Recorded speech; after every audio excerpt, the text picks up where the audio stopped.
رمضان وكم. waɗanda shari'a ta yi musu sauƙi su sha azumi malamai sun kasa su kusan 12.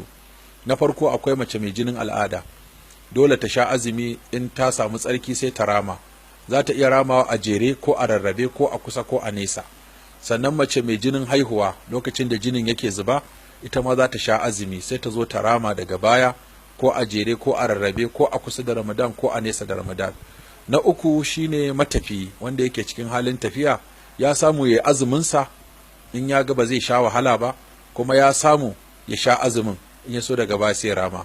sannan na hudu mara lafiya wanda ba shi da lafiya ya san cewa in ya azumi zai jigata ko zai wahala ko rashin lafiyan zai karu ko zai ka jinkirin warkewa, wannan shi ma ya samu ya sha azumi daga baya in ya warke sai ya rama. na biyar da na shida shine mai shayarwa da mai ciki. idan mace tana da ciki kuma cikin zai sha wahala in ta yi azumi, ko tana shayarwa za ta sha wahala a lokacin shayarwar, waɗannan biyun su ma an ba su dama su sha azumi daga baya ko su rama ko su ciyar. sannan kuma akwai na 8 da na 9 shine tsoho da kuma tsohuwa, waɗannan su ma in tsufa ya kai mutum ba zai iya azumi ba, zai iya shan azumin daga baya sai ya ciyar tunda tsufa ne. sannan akwai mai larurar kishirwa da mai larurar yunwa, wanda shi ba zai iya ɗaukan lokaci bai ci abinci ba, wancan ko ba zai iya ɗaukan lokaci bai sha ruwa ba, kuma an tabbatar idan suka yi azumi za su jigata, da waɗannan su ma sai su dinga ciyarwa a bakacin azumin. sannan akwai yaro, akwai kuma mahaukaci.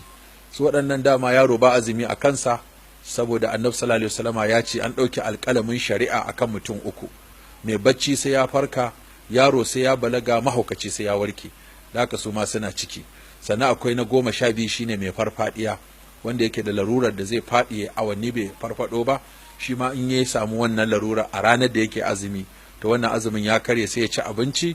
wasu malamai sun ce ya rama don ya yi kama da mara lafiya, wasu sun ce kuma kai ya rama saboda ya yi kama da mahaukaci.